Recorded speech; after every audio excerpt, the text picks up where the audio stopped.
നാളെ ഇപ്പം പെരുന്നാളാകുമെന്ന് നമ്മളാരെങ്കിലും വിചാരിച്ചു. ഈ ഒരു ജ്യൂസ് കുടിക്കുന്ന ബിഹൈൻഡിൽ ഒരു സ്റ്റോറി ഉണ്ട് കേട്ടോ. ഞാൻ കുഞ്ഞുട്ടി റിച്ചു ആബിദ് ഉസ്താദും കൂടി കുന്നമ്പുറം വന്നാണ് കുറച്ച് പെരുന്നാൾ പർച്ചേസിങ് കാര്യങ്ങളൊക്കെ. ഇത് കണ്ടില്ല മാർക്കറ്റിലൊക്കെ തിരക്ക്.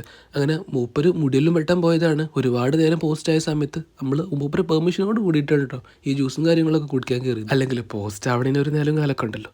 ബൈ വീട്ടിലേക്ക് വിളിച്ച സമയത്ത് പറഞ്ഞു ഇപ്രാവശ്യം നമുക്ക് പായസം വേണ്ട, ഒന്ന് മാറ്റി പിടിച്ച് ക്യാരറ്റിന്റെ ജ്യൂസ് മതിയെന്ന്. ക്യാരറ്റ് വാങ്ങാൻ പോയപ്പോൾ ഇതാ കിടക്കണം. രണ്ടും തടി ഉണ്ടായിട്ട് കാര്യമില്ല, ഒരു മജില്ലാത്ത മാതിരി. അപ്പോൾ ഒരു ഷോപ്പ് മാറ്റി പിടിച്ച് അവിടെ തലപ്പൂ പോലത്തെ ക്യാരറ്റ്. വീട്ടിൽ പിന്നെ സിബ്ലിങ്സിന്റെ മക്കളെല്ലാവരും കൂടിയിട്ടുണ്ട്. സോ മതിലാഞ്ച് എന്തായാലും കൊണ്ടുവരണം എന്ന് പറഞ്ഞിട്ടുണ്ടായിരുന്നു.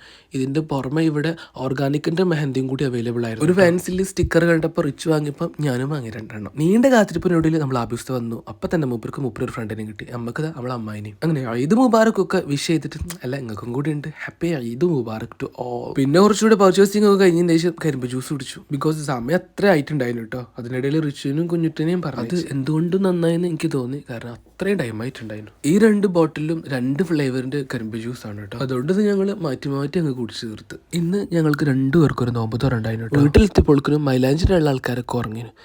ഫാത്തിമ ഉറങ്ങിയിട്ടില്ലേനു. ഓളാണെങ്കിൽ വാളക്കോട് പോയിട്ട് അവിടെ നിന്ന് മൈലാഞ്ചി ഇട്ടും വന്നു. അപ്പോൾ ഈ സ്റ്റിക്കർ വാങ്ങിയത് വേസ്റ്റ് ആയെന്ന് ചോദിച്ചിട്ടുണ്ടെങ്കിൽ അതൊന്നുമില്ല. വീട്ടിലത്തെ സമയത്ത് നല്ല ചെമ്മീ റോസ്റ്റും പൊറാട്ടയും കണ്ടപ്പോൾ അതൊരു പിടുത്തം പിടിച്ചു. എനിക്കിപ്പോൾ അതല്ല, ഞാൻ കാരണം ഫിക്സ് ചെയ്തിട്ടുള്ള പല ഡേറ്റുകളും മാറ്റി ലാസ്റ്റ് കുട്ടുൻ്റെ ഓഫീസിലുള്ള നോമ്പ് തുറ നാളേക്ക് ഫിക്സ് ചെയ്തിട്ടുണ്ടായിരുന്നു. അങ്ങനെ എൻ്റെ കാര്യത്തിലൊരു തീരുമാനമായിട്ടുണ്ട്. അപ്പം ശരി എന്നാൽ ബൈ.